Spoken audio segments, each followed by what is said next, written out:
Next to me are two icons from the 70s and 80s. A 1979 Mercedes 450 SEL 6.9 and a 1989 Bentley Turbo R. What else from the 70s and 80s was a four-door saloon icon, particularly from BMW? Well, a few of you may have already noticed, to my right, this BMW E28 M5. Yep, that's what I'm talking about. Now, what powered that car? Well, for those who know, and for those who don't, an S38. Why am I talking about an S38 and why am I so excited?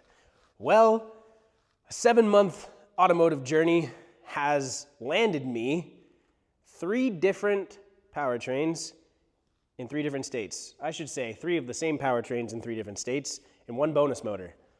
Kind of can't believe it. Did take a lot of work and a lot of time, but my God, was the payout incredible. Not only did I land 3 different S38s, 1 bonus motor, but also behind me, that huge pile of parts, and that's not all of them. Those all came with those S38s. These S38s were all intended to be race engines, so they're in varying states and conditions. But the whole reason of making this video is just because I want to take you all along the journey and kind of share some of the snippets from the moments that I captured. It was pretty killer. These motors have been sitting for 18 years on shelves, nearly forgotten. So I'm kind of stoked that I have the opportunity to potentially rescue them and put them into something that deserves it, I hope. Make something cool. I've never had an opportunity to work on an S38 before, so I've got 3. Now I get to really get my hands dirty and learn. And I'll be doing as much as I can on this YouTube channel for all of you guys to follow along with. So, enough of me talking about these motors. Let's go take a look. Really quick, I'd like to give a huge shout out to Mike and Joe Otati. Joe Otati has a detailing business that I highly recommend you check out. It's called Otati Detailing. If you live in the Bay Area, absolutely come check him out. If you want your cars to look as beautiful as these cars back here, do it. Also, he loves to talk shop. He loves to talk cars. Got some good car shows that he puts on too in the Bay Area. So if you want to come check him out, I highly recommend him. Joe and Mike are great friends of mine. I share this shop space with them. These are their cars, and I really appreciate their hospitality and all their help anytime I need it. They're great people, and Joe does great work. So anyways, let's get over here and check out the parts, and let's check out the motors. I want to just dive a little bit into each of them and what makes each of them different, and then talk about the little special motor too. Let's pass this pile really quick and just get straight over to the motors because that's what we all want to know about. Okay, also, this is a piece of the story as well. Some of you are already familiar with it, but it is a new old stock M70 block, and those boxes are full of so slightly modified stuff and then new old stock stuff as well. This thing has its own insane story, but it is the start of how I got all those. So I'll tie in that part later, but here we are. We have 3 different S38s in 3 different states, as you can see. This one's essentially a used S38 that was sent in to have a rebuild started, or upgrade started, but they never happened. So the head is actually on a shelf behind me, and it's in about the same condition. It just looks used. It just looks like it was disassembled and then sat. So all these have sat for about the same time, 15 to 18 years. So let's get into the next one. I'm going to skip the middle one for a second and go over to this one. This one is a, as you can see, complete S38. All the accessories and everything else are in the boxes to my right that I walked past. What makes this one interesting is it appears that it was rebuilt or partially rebuilt. Popping off those caps and taking a peek inside, kind of blew me away. The valves are spotless. The runners are spotless, not a speck of carbon. So it kind of makes me feel like potentially at least the head was pulled and then head work was done at a minimum. I don't know though, because it is kind of dirty on the backside, like it appears to be oil. But then again, I haven't really cleaned or inspected too thoroughly, so it could just be the dirt and all the other crap that was around in that storage facility for the last 18 years, almost 2 decades. Finally, this one. This one's really exciting because it has port and polished heads. It has spotless bores. It doesn't have the connecting rods and the pistons in it, but it has the crank and everything else. And then the cover is on the parts pile to my right. And actually, the pistons are on the parts pile to the right. It has the original pistons, and then it also has a set of custom-made pistons, which I couldn't find any markings on them, so I'm not sure what they are, but they are incredibly light and they are very custom-looking. So I'm gonna dig into this one a little bit more. I mean, you took a peek underneath, and like the bores are perfect. The valves are gorgeous. There was clearly port and polishing done when you pull the little pieces of paper towel out and take a peek. And I know that too because there's a set of throttle bodies that were port matched to this. So there's port matched throttle bodies as well as the pistons. And then I just haven't been through all the boxes yet. So maybe the connecting rods are in there as well. I'm not sure.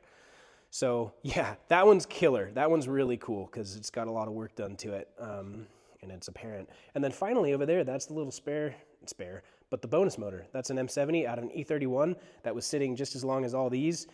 It all happened around the same time. That one's likely a very low mileage motor too. I haven't found any VIN numbers or anything on it yet, but I would like to get some Carfax on it.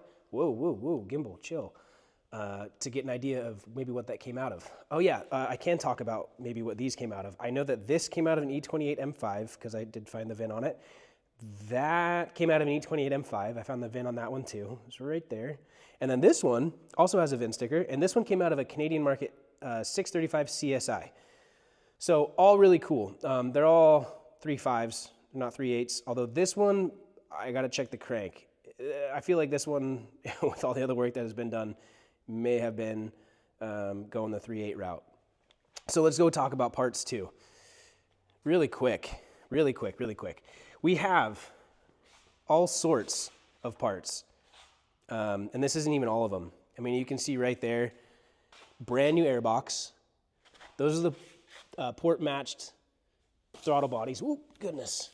I mean, that one's the used head gasket, but new gaskets and seals in a couple of these boxes. This box is full of new old stock stuff. Filters, gaskets, you name it, it's in here. Belts, maybe not you name it because it's not everything, but it is a lot. Let's see. It's got a brand new old stock oil pickup tube. I'm not gonna say new old stock anymore, just a brand new, because we all know that they don't make those parts anymore. It's got new ignition coils, coolant crossover. Somebody went through the process of coating the US spec headers, and they're beautiful. I mean, they are like really pretty. At first it looked like a polish, but it's likely some type of coating. So got those. In one of these boxes, I mean, yeah, oil pan is nice, beautifully cleaned oil pan. And I think it's in this box. I guess we can take a quick peek. It wouldn't hurt. Okay, I did a quick cut there, so I couldn't find these. Mind you, these are stored like this for now because I just picked it all up yesterday, and this is how it was in boxes. So I'll be putting these in much better storage place. But no other markings aside from Sharpie. But if anybody has any idea of maybe who may have made custom S38 pistons, if there was a company doing it almost 2 decades ago. They're the same size, same shape, most of the dimensions, just a little bit different design and much lighter. I don't know who made them or exactly what they are, but I know that they are likely S38 pistons because they were in the boxes full of S38 parts. So yeah, that's kind of all this stuff in a nutshell, aside from other stuffs on the shelves, ECUs and some other parts. But it's an exciting day, and it's fitting that it's all right next to the E28 M5. So I'm excited to be able to share this adventure with everyone. Let's see. Come on. There it is. Okay. I'm excited to learn how to better use my video equipment and also dive into this. So if you made it this far, thanks so much for following along, and please do the YouTube thing, like, subscribe, and comment. I'm always learning. If there's something in there you think that you could add to or help educate me better on some stuff, please do put the comment down below.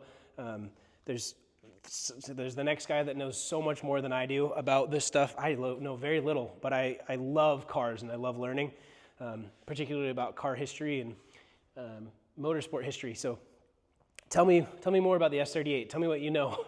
I'm going to be learning as much as I can here in the next couple months. I'm going to be focusing on the V12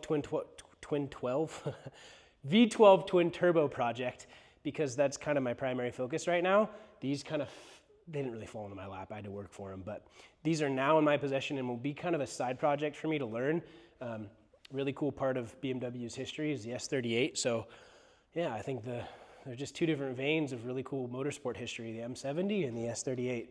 So, I mean, if I could get an S70, of course I'd get an S70, I'd work with that. But M70 is gonna do, because that's a lot more attainable, and we'll make something cool out of it. So please like, subscribe, share this video with a friend if you found it interesting, cool, or exciting. Or if you didn't, that's okay too. But thanks for watching, and I will catch you all in the next one. This has got the 7/4s. This is a nice rack too, this cart.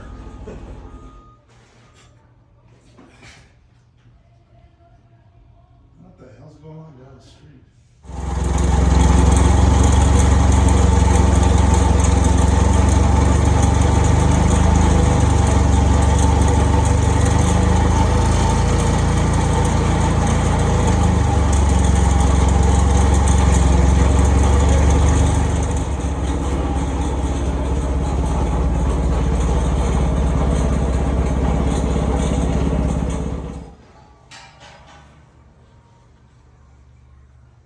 Yeah.